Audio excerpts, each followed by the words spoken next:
Every couple of years, Adidas makes a daily trainer that I just fall in love with, even if it doesn't completely make sense. And this time, it's the Adidas Adizero SL. Let's lace them up one more time and take them for a run after 100 miles.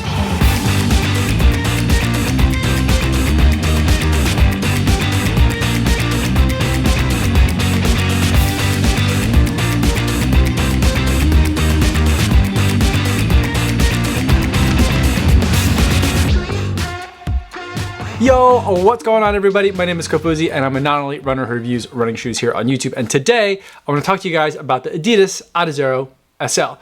But before I give my thoughts on this shoe, I do want to go over some disclosure. This is a pair of shoes that Adidas sent to me for the purpose of review, so I did not have to pay for these shoes. However, no one's paying me to make this video and nobody's going to get a chance to preview any of my footage or my thoughts before you guys get a chance to see this video on YouTube. So with that disclosure out of the way, let's talk about the Adidas Adizero SL. Now, I've already made an initial review video about this shoe and I'll post a link to that in the description down below in case you're looking for information about some of the specs of the shoe and some of those other details. But for this 100 mile update review video, I do want to talk about some different things, namely how I've been using the shoe over the last several months and how the shoe's been holding up in terms of wear and tear and durability. First, let's talk about how I've been using the shoe. I've been using it as a quintessential daily trainer for all my easy runs, my daily training runs, and even some other runs that might have a couple of pace changes in them, whether it's something like an easy run with strides, or even something a little bit more up tempo where I'm running a little bit faster than easy pace, maybe like an easy plus, or even all the way up to some moderate paces. And that's a little bit of a surprise for me because the way that this shoe is set up with the Light Strike and the Light Strike Pro insert kind of in the forefoot of the shoe, ends up being a little bit of a firmer ride than I typically tend to prefer. And yet somehow this shoe just kind of all works really well for me. And I feel like it makes for a very solid all-around type of workhorse shoe. I also think that it's going to be an especially good choice for cross-country runners or high school track runners who are looking for one shoe that they can take through a majority of their training. I feel like the lightness of the Adizero SL, plus the snappiness and the eagerness with which this shoe can change paces, I feel like is going to make for a very worthy training tool as you get ready for your meets. I also feel like it's a really versatile shoe for those of us who are maybe a little bit past our prime high school track and cross country days.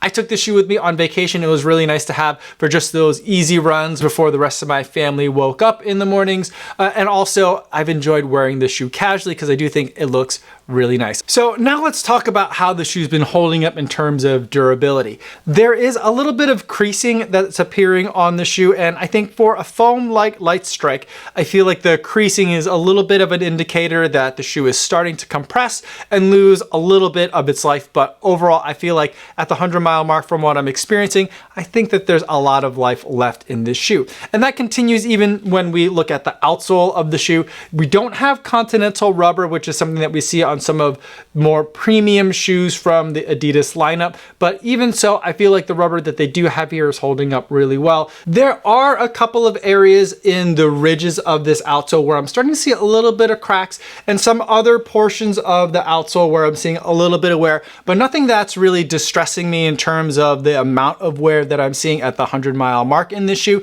So I'm pretty much seeing what I would expect to see at this point in a shoe's life. A little bit of wear, but nothing that's concerning. And then if we move to the upper, I feel like the materials are holding up really well on this shoe. Nothing looks like it's going to be wearing out anytime soon, and no areas of the fabric or textiles look like they're getting any excess friction wear. The only real downsides that I have for this shoe is the fact that this little piece right here is exceptionally weird. I'm not sure why they included it, and I wish they really would have just gone without it. It seems silly. But the other more kind of serious thing that I have a problem with is the amount of padding that's back here. Now, I know some people really enjoy this much padding because it makes it feel a little bit more plush and a little bit more luxurious. And I also think that it helps with making sure that the shoe can fit on a wider variety of heel shapes.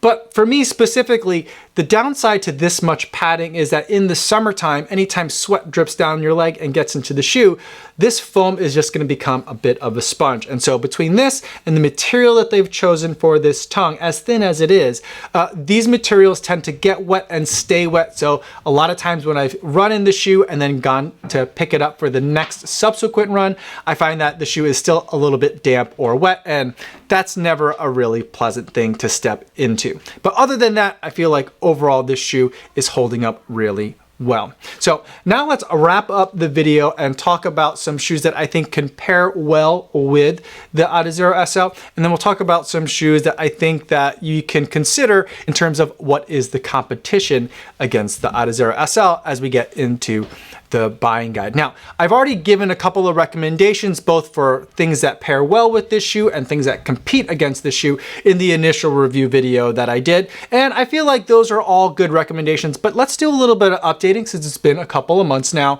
and there are some new shoes that have hit the market. Now, originally I recommended the Adios Pro 3 as the racing shoe that can go well with the Adizero SL, and I think that is a really fantastic choice, but I feel like the core audience for the Adizero SL might not necessarily be a marathoner. And so if you're looking to race a shorter distance, I'm going to suggest the Takumi Sen 9 or even the Takumi Sen 8. It's one of my favorite 5K, 10K racers on the market. Now, if you're looking for kind of something in between a race day shoe and that everyday trainer, if you're looking for a session shoe or a workout shoe, I'm gonna leave the Adidas family, but I'm not gonna go that far. In fact, I'm just gonna go down the street in Herzogenaurach from Adidas to Puma, and I'm gonna recommend the Puma DV8 Nitro 2. This is a shoe which has a partial layer of racing foam and then a regular, more everyday kind of foam, and then there is a carbon composite plate in between those two. So you get a little bit of both the everyday trainer world and the racing shoe world. And I feel like the Adizero SL could be your everyday trainer, and then the DV8 Nitro 2 can be your workout shoe or your long run shoe. And I feel like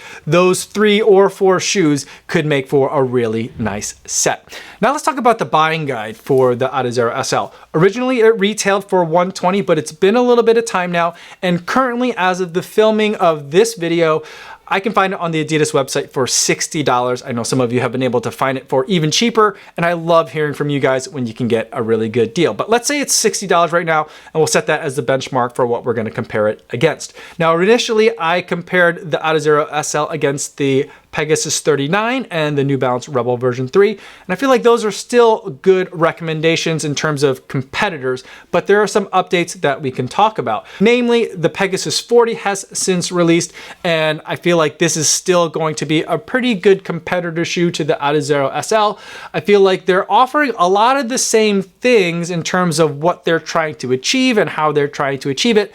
I do think that the Adizero SL does it in a much more successful way, and I enjoy running in this shoe quite a bit over running in the Pegasus 40. But the Pegasus 40 starts out at a retail of $130, but now you can get some colors as low as $91. Still though, quite a bit more expensive than the $60 you can get for some colors of the Adizero SL. Now, the other shoe that I might switch out for the New Balance Rebel version 3 and recommend as a closer competitor is going to be another shoe from New Balance, but it's the Propel version 4. Now, this is a shoe that uses Fuel Cell, which is one of New Balance's higher end foams, and it sandwiches in between 2 layers of Fuel Cell, a TPU plate. So that way it provides a little bit of stability to all this squishy foam. And I feel like these 2 shoes end up feeling very similar in terms of what they're trying to provide. I think the bigger difference between these 2 shoes though is that I think that the Propel version 4 has a bit of a wider base, a footprint for you to land on, so it's a little bit more stable,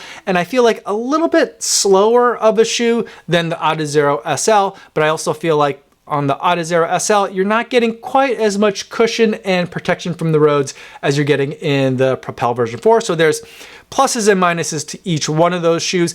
The Propel version 4 retails for $110. It really comes in at a fantastic price, but you can even get some colors of that shoe at a discount as well, coming in as low as $88. That's the lowest that I've seen so far for this shoe, which I think is a fantastic price for that shoe. So you've got a lot of really good priced options here in this lineup, but I do think that the Adizero SL probably is doing it the best, with a close second being the Propel version 4. So those are my thoughts on the Adizero SL after 100 miles. Let me know in the comments if you have any other questions, or better yet, stop by the live stream that I do Monday through Friday over on the Kofuzi Run Club channel. I'd love to talk to you guys over there in the chat.